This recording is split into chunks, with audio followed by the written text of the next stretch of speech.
Fabulous. I'm going to go ahead and get us started so we can get to what we're here about today.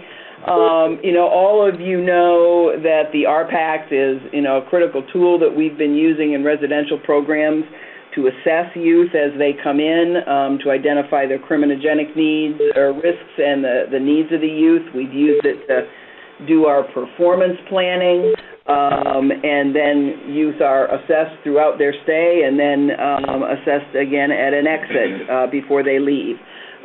We've done studies in the past in terms of using it as an assessment, but what we wanted to do and what we partnered with Florida State University through their College of Criminology and Criminal Justice is to really address two very specific questions. Does the R-Pact score predict who will be a reoffender? And what the R-Pact scores reveal about the changes that youth in our programs experience while they're with us in residential services. So we do have answers to both of those questions. The two folks that worked on this from FSU are Dr. Carter Hay. He was the principal investigator, and Alex Wadowson. He was the research assistant with this, and from our office, it was myself from Residential Services, Mike Baglivio, and Kathy Jakowski from Research and Planning. So again, let me just, for those of you, I know some of you came on, please put your phone on mute. Email me at my Meg Bates DJJ email address if you want to be recorded that you attended. We're going to post this information on the web, and I also now do want to tell folks we are recording this, so if that's a problem for anybody, you'll need to know that at least because when we ask questions. But we are recording this because we're hoping to post the recording on the web as well. So I am now going to turn it over to Dr. Carter Hay. Thank you, Meg. I want to begin by just thanking DJJ for its support of the research and for the opportunity to share what has emerged from it, and thanks very much to all of you for taking the time out of your schedule. Now, in this presentation, I described the findings, recommendations, and priorities for future research from this validation study of the Residential Positive Achievement Change Tool, the R-Pact. This project started about a year ago, and there are a lot of analyses and findings that are detailed in the final report, as Meg mentioned, that will become available on the website, sometime in the near future. And what I emphasize here in the presentation are the big picture salient concerns that came through most, or patterns that came through most strongly in the evaluation. And this project was, of course, initiated by DJJ, and it's been a terrific collaboration between our College of Criminology and Criminal Justice at Florida State and the Department of Juvenile Justice. We've been working with Meg Bates, Mike Baglivio, and Kathy Jakowski. They had a set of really interesting questions to begin with, and then have been terrific at providing feedback along the way to make sure that the analysis hit on all of the pressing issues. Mark Greenwald and his group were terrific regarding the data. Laura Moneyham provided terrific insights. We were assisted really in every reasonable way, and I've certainly come away from this experience very impressed with DJJ. Okay, so I first want to emphasize a few details about the R-Pact, and I know this will be a review for many of you, but I wanted to make sure that we hit on some of these things before discussing some of the results. The R-Pact is, of course, a survey instrument, and depending on how you count the items, it has 140 items or so, or arguably hundreds of items. It's an instrument that's used in residential facilities to gather data about these youths. Their needs and risks obviously can be identified, and this should, of course, guide intervention strategies and help determine what level of progress is being made by youth. A few other details.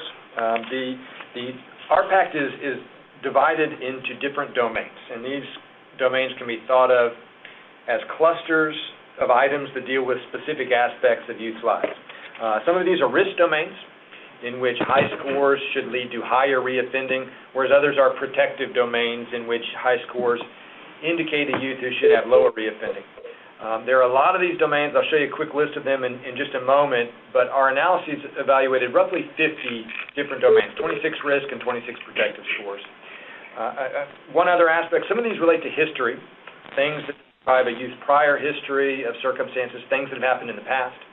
Others, however, relate to current circumstances, so how they are functioning, how they are being assessed at that time. And staff administer the R-Pact at multiple points, generally once within 30 days of admissions. This is the initial R-Pact, and then once near the time of release. This is the exit R-Pact, and then also roughly every 90 days in between.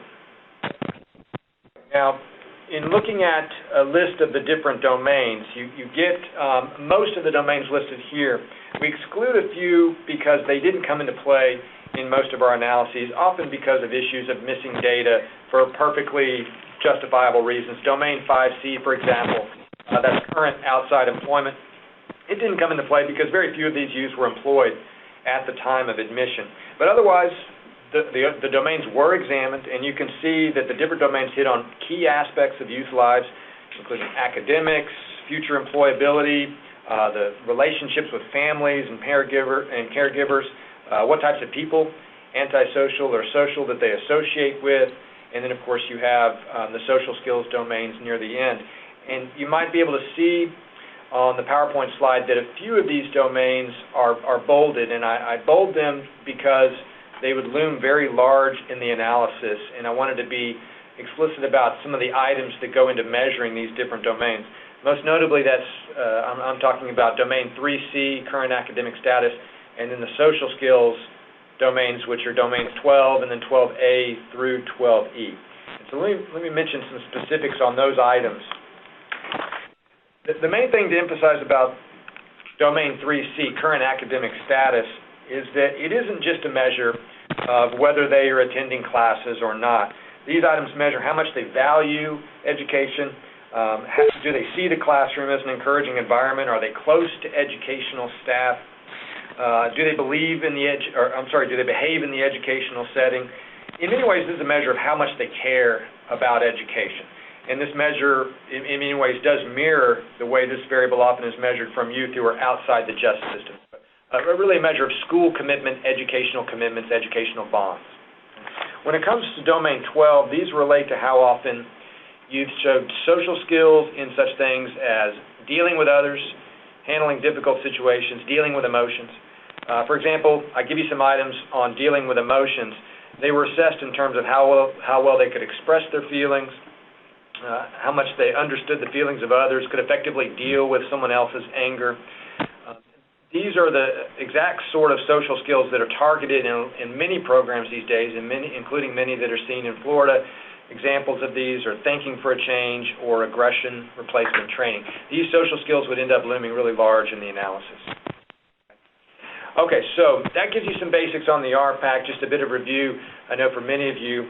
And this leads into the questions that the evaluation was actually focused on. Meg made reference to these questions earlier. Really two big questions. First, do the R-Pact domain scores tell us who is at greatest risk to become a reoffender? This is the first and most basic task that should be accomplished by an instrument of this kind. It should improve our predictions about who is likely to become a reoffender. So that obviously attracted a lot of our attention. A second question, though, is the question of what do R-Pact scores reveal about changes that youth experience during the residential stay? Do they get better in these different aspects of life that are covered by the R-Pact domains, or do they get worse? Or is it a little bit of both across some of these different domains? Because the R-Pact gets administered at different points in time, it allows us to look at the youth change that they experience during the residential stay. In many ways, it really opens up that residential stay. It's been a bit of a black box. We know a great deal about the factors that lead individuals to enter residential confinement. We know a little bit about the things that happen on the back end when it comes to release and how often they recidivate. We don't know nearly as much about what goes on during the time of the residential stay. The R-Pact provides some insight into what might be going on in that black box. Okay, so let's see. Those are our two questions, and then a few things about our approach. Now, the data come from a sample of about 4,700 residential completions in fiscal year 2010-2011. So anyone that experienced a residential completion in Florida during that stretch of time was included in the data set. You can see that it's mostly a male sample, but not entirely so. We have 15% female, subjects. This was a large enough number to allow us to do analyses for both males and females separately to make sure that the findings held across different groups. You can see the racial and ethnic composition: 53% black, 35% non-Hispanic white, and then 11% Hispanic. And then the average age, 16 and a half years. It ranged from 10 to 19, but the vast majority of cases were in the 15, 16, 17, 18 range. So, and you get that mean of 16 and a half years. Analyses of change focused on differences between the initial R-Pact and the exit R-Pacts. And this was done principally because of the availability of data on the initial and exit. We ended up having data for about 4,400 plus cases for both the initial and exit R-Pact. If we were to have extended the analysis to additional R-Pacts in between the initial and exit, we start seeing a drop-off in cases, in part because some of the youths are not in the residential stay for a really lengthy amount of time. But for initial and exit, we were able to maintain really high numbers, 4,400 plus. And so everything we discussed about change is where they started out at the beginning with the initial R-Pact and then where they ended up with the exit R-Pact. Reoffending is defined in terms of this standard DJJ definition: adjudications withheld, and convictions for new law violations occurring within 12 months. And the reoffending rate in this sample using that definition is 40%. And so that would be a critical number to remember. We'll come back and look at what scores on the R-Pact domains may do to increase the likelihood of reoffending above that 40% or decrease it below that 40%. But we start with a baseline expectation of about 40% reoffending, higher than what we would ever want, but typical of what is observed from a group of residential offenders who are still in the crime-prone years. Reoffending is obviously quite high for that group. Okay, so what I'm going to do now, I'm going to jump into the findings, and after that discuss some key recommendations that follow from those findings, and then we'll conclude by discussing priorities for new research. Okay, so finding number one. Our first finding is that if we look across all the different domain scores, we find that about 60% of the domains significantly predict reoffending. So remember, we're looking at about 52 domains. Across those 52 domains, 60% of them end up being a statistically significant predictor of whether or not the youth is going to reoffend. Okay? Now, a few details on exactly what we mean by that. So if they scored well on one of these domains, so if they scored low on a risk scale or high on a protective scale, so if they scored well, that translated into a reoffending rate often of about 34 to 35%, so lower than that baseline 40% figure that we discussed earlier. If they scored poorly on one of these domains, that often translated into a reoffending rate of about 45 to 46%. So right off the bat, at about a 10 to 12 percentage point spread between those who were looking good on the R-Pact and those who were not looking so good on the R-Pact, points to the predictive validity of the R-Pact. Okay, and you can see the bullet point at the bottom emphasizing that we reran these analyses across all the demographic subgroups: males, females, blacks, Hispanics, whites, and those above or below age 16 at the time of intake. We basically reached the same conclusion. We get largely the same domains that turn out to be significant, and they tend to be significant to the same magnitude. So really remarkable consistency across the groups. We came across no evidence suggesting that the R-Pact is predictively valuable for one group but not for another. It's pretty similar across those different groups.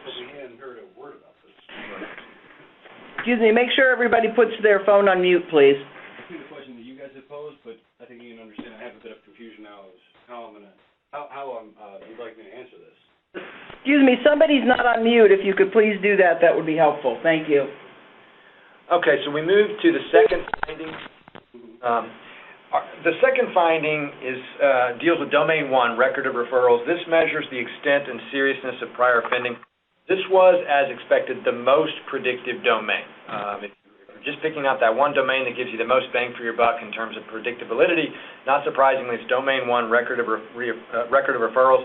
You can see the large difference in reoffending among those scoring high and low on prior offending. 53% reoffending rate for those who are high, 28% reoffending rate for those who scored low on prior offending.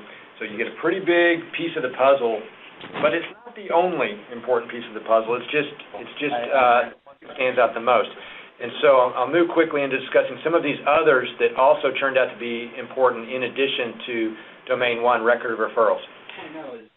This slide gives you the bullet points for various different domains that emerged as significant across a lot of different findings. So we ran many different analyses with many different specifications, and there were a few domains that just consistently came forward as being consistently predictive. And this gives you that list right there.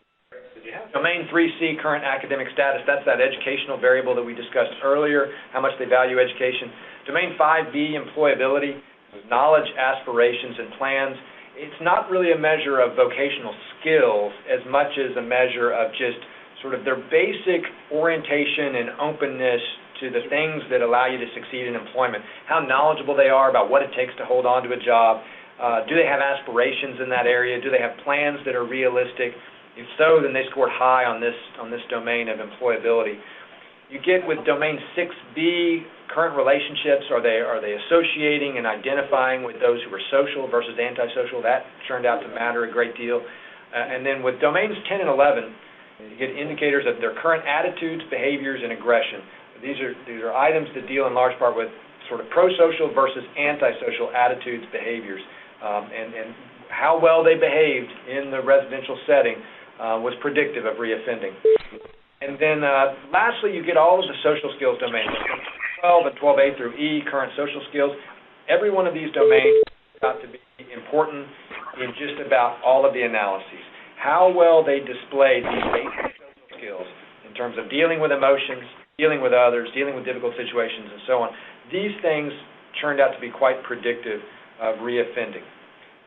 Short of the Domain 1 record of referrals, Domain 12 social skills were the domains that were most important. Okay, so those are the domains that were most important individually. Now, this next finding, we emphasize here on the slide that a number of these important domains worked together to affect reoffending. Everything that I've talked about up to this point involves taking each of those domains, looking at their effects individually, by themselves. It's important, though, to look at how these things operate together, to see what the cumulative effects are of these different domains, because youth don't experience these domains individually. They experience them in clusters. If they're faring poorly in one area of life, they're likely to be faring poorly in another area of life. And so we did a multivariate analysis in which we tried to consider the cumulative clustered sort of effects of different domains. And in our most predictive model, we found that those scoring high in risk across a range of these important domains that I just discussed had a 55% chance of reoffending. It wasn't a very long. Those who scored low on that same set of important risk variables had a chance of reoffending of just 26%. So roughly half of what you get for that group that scored high. And that very large spread of 55% versus 26% really points to the predictive validity of the R-Pact. Right there, it's giving you information that allows you to make better predictions about who is most likely to be a reoffender. It was more in line with with Mr. Callaway, who was our facility administrator. Excuse me, could somebody, whoever's talking, please put your phone on mute? Thank you. Where it is, but not getting a whole lot of communication back. Okay, so finding 5.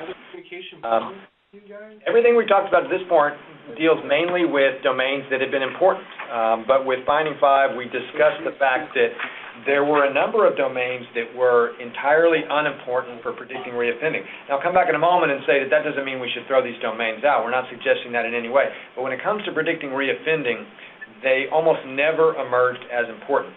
That includes 9A and 9B, mental health history as well as current mental health. Domain 5A, employment history. 8A, alcohol and drug history. And then domain 7A, family history. These seem counterintuitive to some degree. Some of these seem like they should be important for predicting reoffending, but there are some explanations for why they weren't. In the case of mental health, both current and history, there's very little variation in the samples. Cases that had significant mental health disorders were statistically rare, less than 1% of the sample in most instances. And because this was uncommon, it couldn't be very predictive of reoffending. So those didn't turn out to be important. When we look at 5A employment history, similar situation there. Most kids enter with no employment history, and so it didn't turn out to be very predictive of later outcomes.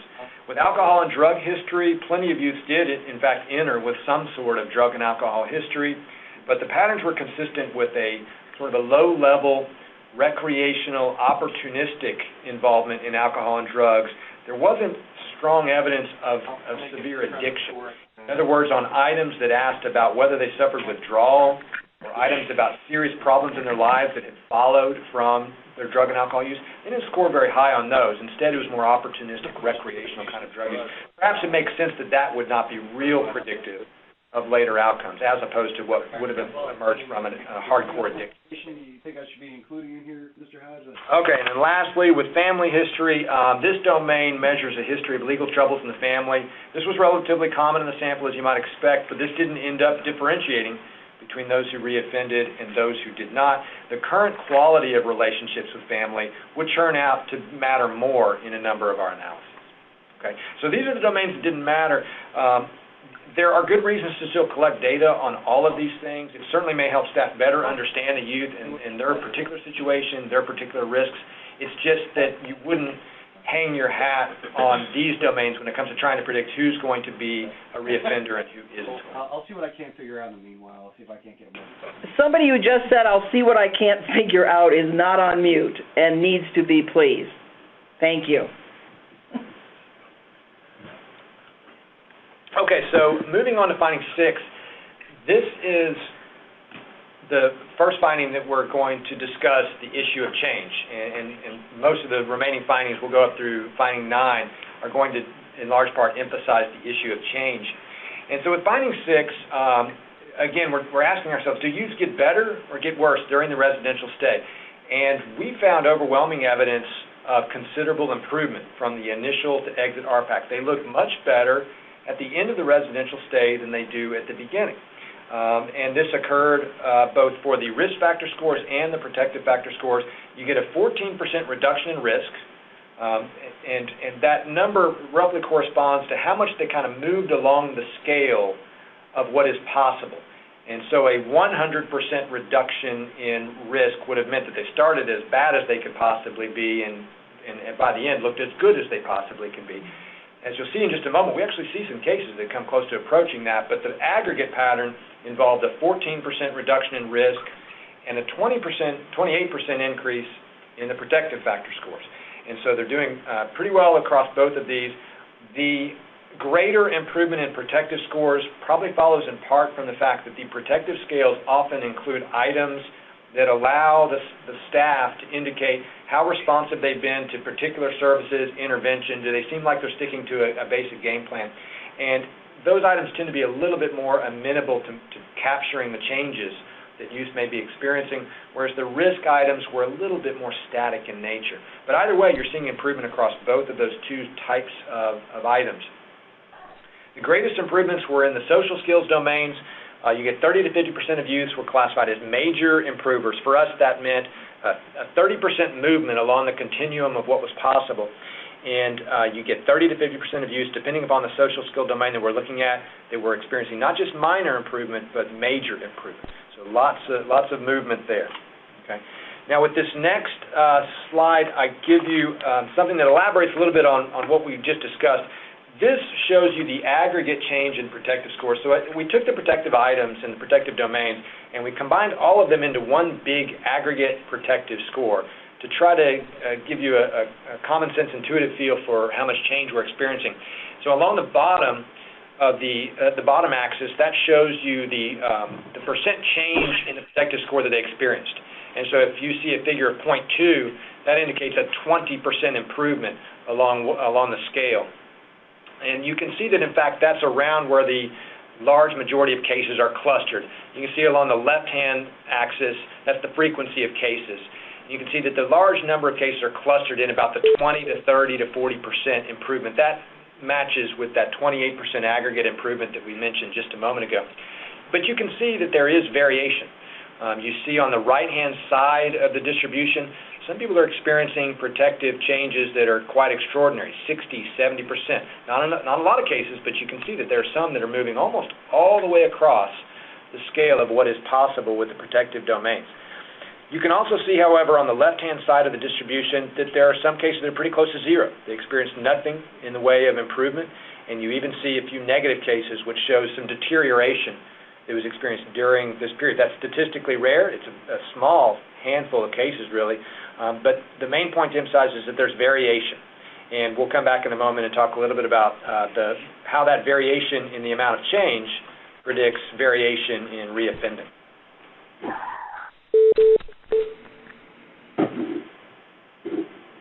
Okay, one thing to follow up on, just like we did for the reoffending analyses, we also looked at whether the changes that were being experienced in the aggregate across the sample held if you look at all the different subgroups.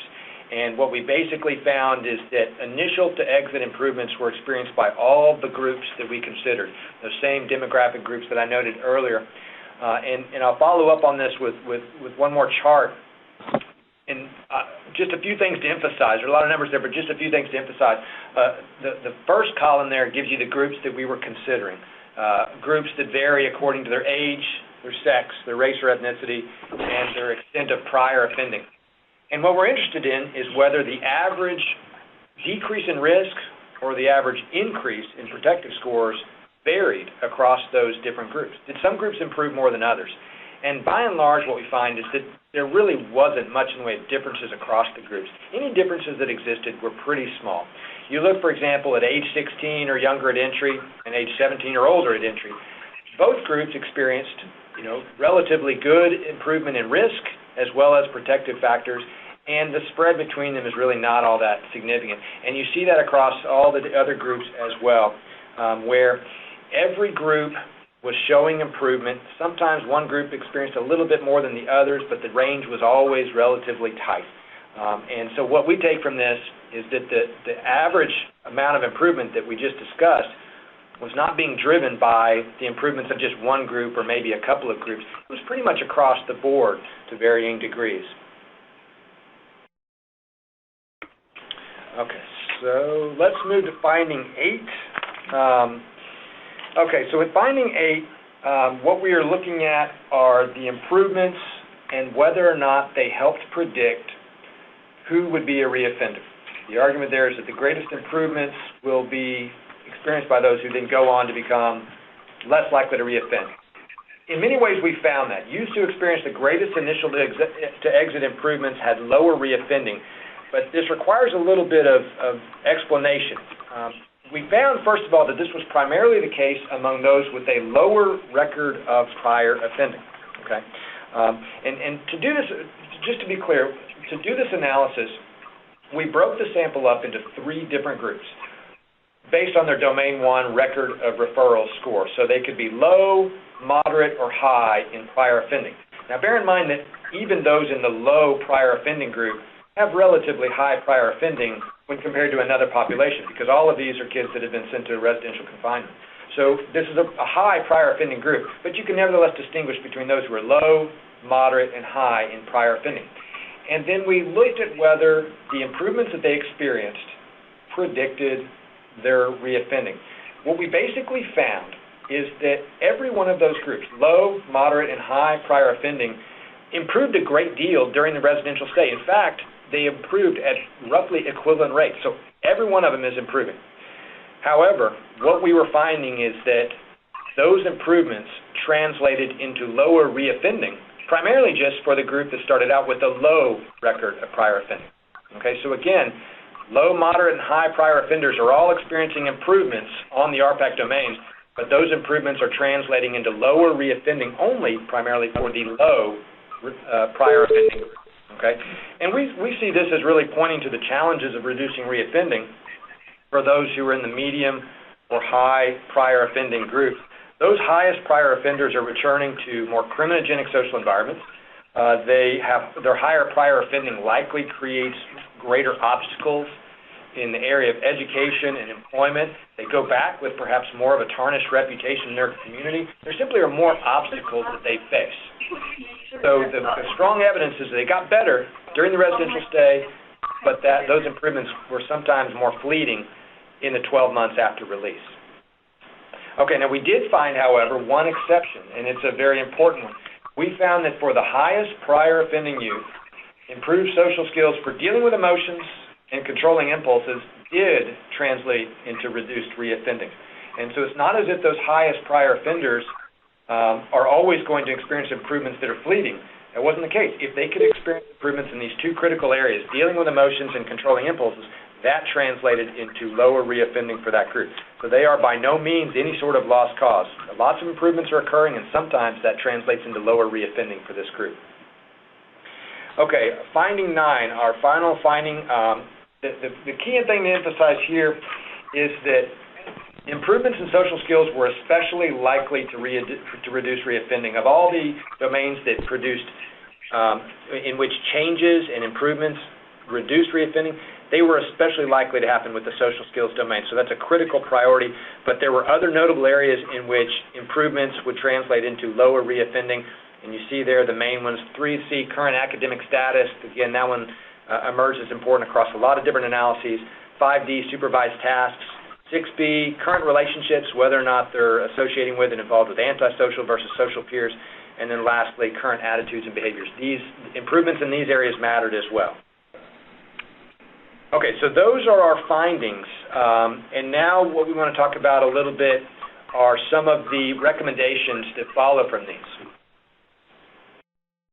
The first major recommendation is that the R-Pact absolutely should be used to make assessments about which youths are most likely to reoffend. This, again, relates to that critical task for any instrument of this kind. It needs to predict reoffending, and it followed through and basically accomplished that task. It improved predictions about reoffending. This occurred for all demographic subgroups. The main caveat here is that the focus should be on those most predictive domains. So the R-Pact should not be considered just as a whole. The focus must be on those domains that emerged as most predictive, and there should be less attention to those domains that were largely not predictive. And then lastly, in line with this, these assessments should guide transition, release, and aftercare decisions. The data are there that help give insight into the risks that different youths pose for reoffending, and so they certainly can guide some of those major decisions that get made. Recommendation 2 deals with the issue of change. We certainly found strong evidence that the R-Pact should be used to assess youth changes during the residential stay and to guide performance plans. When we examine changes from the initial to exit R-Pact, meaningful results emerged. Changes were observed that were in many instances predictive of reoffending. So differences in the R-Pact scores really are capturing some sort of changes that are experienced by youth during the residential stay. That amount of change from initial to exit really is somehow indicative of true improvements that are being experienced, and so the data can be used with that in mind, and special attention certainly should be devoted to the social skills domains, and this can be done with existing programs. New programs, new mechanisms are not necessarily needed. These existing programs, like Thinking for a Change, very much emphasize the various sorts of social skills that are highlighted in the R-Pact. Okay, recommendation 3, programs should continue to prioritize and, where possible, intensify attention to youth commitments to doing well in school. Consistent with other studies, we found that doing well in education and feeling a really strong commitment to school reduced reoffending. School success appears to be across not just these findings, but across those from other studies as well. It appears to be one of the best ways for offenders to jump from a criminal or delinquent trajectory onto a non-criminal or non-delinquent trajectory. And so if we're thinking about some of the highest areas of priority, academic status and their commitment to education certainly is right there. Recommendation 4, DJJ should closely track and, where necessary, increase interventions and treatment dosage and frequency for moderate and high prior offending use. So the emphasis really here is on the dosage, the consistency, the frequency of the interventions and treatments that are experienced. Again, we found that strong improvements emerged from all 3 of our prior offending groups. The low, the moderate, and the high prior offenders all improved across these domains. But this translated into lower reoffending mainly just for the low prior offending group. For that group, maybe the dosage of services that they're experiencing is sufficient. Maybe it's working, nearly perfectly or as perfectly as it can. However, for the moderate and high prior offending groups, it could be that if you want a more permanent, sustained improvement, then an increase in the dosage of services is going to be needed. It just points again to the challenges faced by those youth. And one point really to emphasize before leaving this recommendation is that the recommendation certainly is not to increase the length of the stay. When we talk about dosage and frequency, we're talking about the consistency and frequency of the interventions and the treatments that they're experiencing, not the length of stay. We didn't come across any evidence, and really no one has, to suggest that increasing the length of stay by itself is a good idea. Instead, it's the consistency of services in the area of social skills, for example, that should be increased. Okay, and then lastly, recommendation 5, DJJ should closely track and where necessary intensify post-release supervision and intervention, especially for that moderate and high prior offending group. This once again follows from that finding that youth that the improvements that were experienced translated into lower reoffending, mainly for that low prior offending group. Youth that have a more extensive prior offending are going to face those greater obstacles. Earlier, it was suggested that a greater dosage or frequency of services is one way of dealing with those greater challenges that they face. Another remedy could involve more in the way of post-release supervision and intervention on the back end to try to make sure that those changes that are experienced during the residential stay, those improvements, can be sustained and more lasting during the period after release. Okay, so those are the 5 recommendations, and then quickly let's move on to the priorities for future research. Anytime you do an evaluation study of this kind, you're left with a feeling that there are a lot of issues that couldn't be considered but that are very important and that are the priorities for that next wave of evaluation research. And with this first priority, the key emphasis there is the notion that a lot of one basic pattern that we observed is that youth responded differently to the residential stay. Some of them did a lot better than others, and some of them had more lasting, permanent changes that actually reduced reoffending. The question is, why is that the case? Why is it that different youths are responding differently to the residential stay? There are a lot of different factors that could be considered as sources for that potential variation. We bullet-pointed 4 of these. One possibility is differences that exist across programs. It could be that some programs are simply seeing better results with youth than others. Another possibility is differences across interventions. Some of the interventions may be more effective than others. I'll give you examples of thinking for a change or aggression replacement training. There could also be differences across program types. As one example, secure versus non-secure. And then lastly, another example, differences across programs, behavior management systems and practices. Some programs are going to be using protective action responses in many instances, whereas others are going to be emphasizing methods of positive reinforcement more. Those sorts of differences could be driving some of the differences that we're seeing in the 12 months after release. And so that's back and ask, why is it that some youths are getting different responses out of the residential stay than others? And these could be some of the factors that are driving that. A second priority for future research is to examine differences across youth in the frequency, duration, consistency, and fidelity of social skills training. We found, obviously, that improvements in social skills often happened and that they affected reoffending, but this wasn't true for all youth. Now, a key possibility is that some may have been receiving social skills training that was more consistent, higher quality, but the data really weren't there to consider that. Now, we've found in our discussions over the last few months that the data are now being collected to look at this kind of question. It'll be possible to know not just that a youth got exposed to one of these interventions, but also whether they got exposed to a certain level of frequency and fidelity and consistency. And so analyzing those data will provide some terrific insights into which programs are implementing the social skills interventions in the best manner and how that affects the likelihood of reoffending. Okay, priority 3, new research should examine the transition from residential facilities to post-release supervision and treatment. A key point to emphasize here, a large percentage of residential youth receive probation services on release from the residential facility. And as part of this, they receive administrations of the Community Positive Achievement Change R-Pact that is closely related to the R-Pact that was validated here.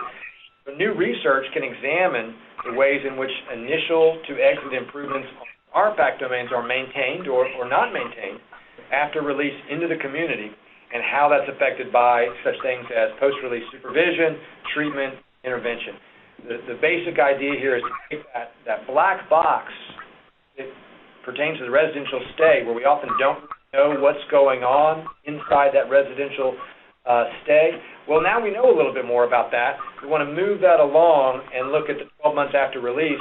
So not simply are they reoffending, but also how do the risk and protective factors look during that period? Are they changing for the better or for the worse? And is it affected by supervision and intervention?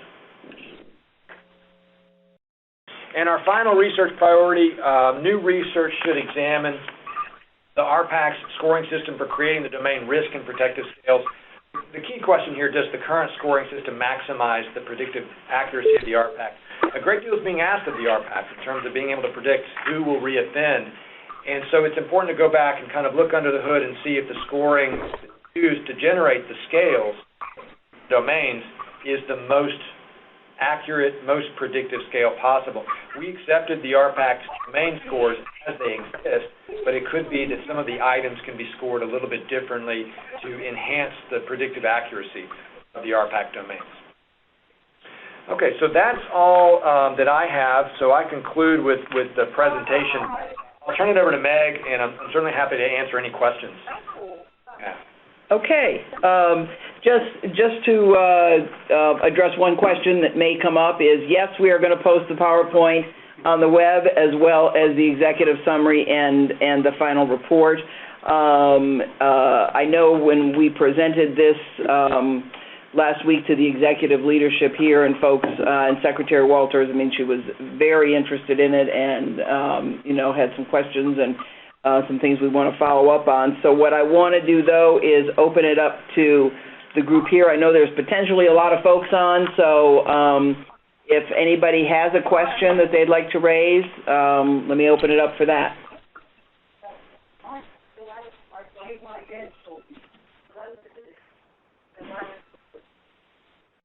Any questions or comments? Yes, Meg, this is Daryl Bacon in Jacksonville. Uh-huh.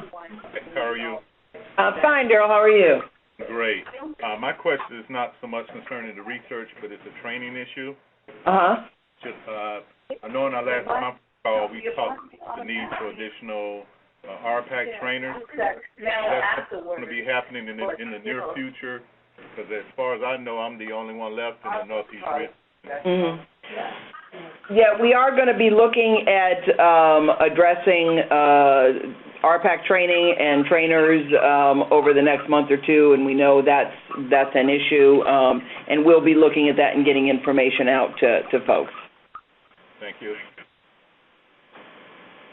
Art Jenkins, Circuit 11. I have a question.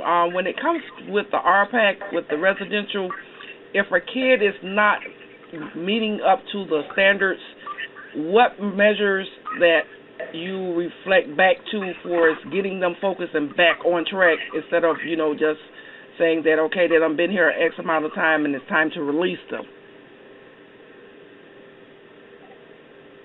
Well, I mean, some of that is really involved in, the actual treatment planning, working with the treatment team.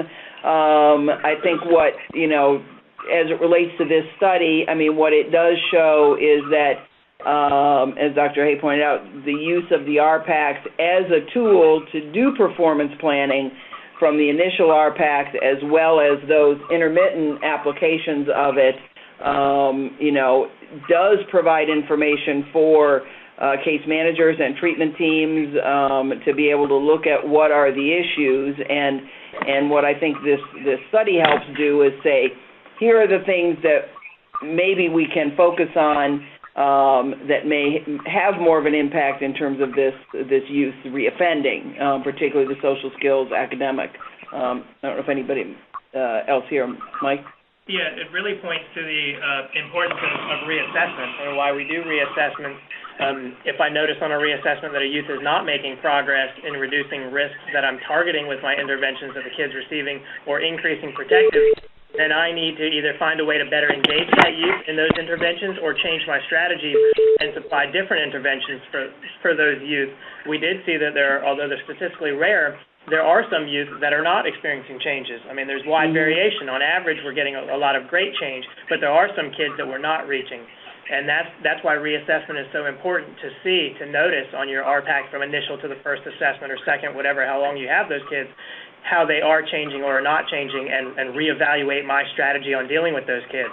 I think what this research shows us is that it's not just a tool we're going to make people do, initial, reassess, and exit, that the scores actually do matter on who's going to reoffend or not. So it really is important to see an accurate picture of that kid, and that those that are changing really do have better outcomes in the future. Thank you. Any other questions? Comments? It is neat that out of the 52 domains examined, 4 of the 5 that didn't matter were history domains. Right. Yeah. So they were history of, and they were not current. So family history didn't matter, whereas current family did. So that is good news for folks who are working with kids, that it's not all about how the kid looks when he comes to us, that it's more about the changes in the dynamic factors, irrespective of criminal history. But other than that one, I think as this unrolled and we looked, saw some of the findings as we were looking at it, that I know for me personally was one that I was surprised and somewhat pleased to see, is that those history things are not the absolute. And I do think that, as Dr. Hay said, that was somewhat counterintuitive to what I think some of us may think. So that was encouraging. I have one quick question. Sure. If the child had an initial and several reassessments but no exit, were they excluded from this study? Or did you automatically select the last assessment completed on the child? Yeah, when we were data by Mark Ringwald and his group, it was basically first and last R-Pact. There were some cases in which, about 300 or so, in which they had one R-Pact score. We went through and identified that we actually had 2 R-Pact scores for them, but they were identical R-Pact scores. They were the same R-Pact administration that showed up in the data twice. So after omitting those cases, we were left just with about 4,400 cases that had an initial, a first and then a last, and that's what we went with. We don't know exactly when the last one was administered. It's expected that it was administered pretty close to the time of release. Okay, thank you. Any other questions? Okay. I do appreciate everyone taking the time. Like I say, if you, I would like to know how many people are on. We did not take roll call for obvious reasons in terms of time. But if any of you could send me just a quick email saying I was on with your name and your program, and send it, to meg.bates@djj, etc., both for programs as well as department staff, that would be helpful. We are going to, hopefully this recording worked and we'll be able to post this on the web, but we certainly will post the reports as well. Probably the last thing, just so folks will know, is sometime over the next month or so, this is our second kind of webinar that we've done on R-Pact. We did one on the fidelity checklist to be able to do that, and now we've looked at this study and talked about kind of the significance of it. For over the next month to 6 weeks, we'll be doing one more webinar on R-Pact about the management reports that are out there on JGIS that you can use to really look at what's going on in terms of your change scores, the administration, the timeliness of R-Pact, and I think having this study information really helps beef up how important looking at that is. Again, one more chance for questions. What's that email address again? It's Meg, MEG.Bates, BATES, at djj.state.fl.us. Thank you. And it's on, and it'll be, when we post it, it'll be on the end of the, it's on the for more information. So at this point, on behalf of the Secretary and the Department, I would certainly like to thank Dr. Hay and Alex Wadowson for all their help. It's been a great collaboration. I think we've learned a lot. We were pleased with the results, which always is helpful going into it. And we will get this information out. Thanks, everybody.